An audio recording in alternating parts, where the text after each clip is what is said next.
Then I configure Python. So for this, I copy paste this command uvpython bin. I tap enter. So it set up a specific version of Python that I chose for you.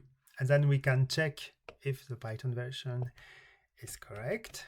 uv run Python version. Copy paste in terminal, enter. And we see it's correct. UV will install Python automatically and silently if Python is not already installed on your machine. So your environment is still protected. The installation only concerns your project.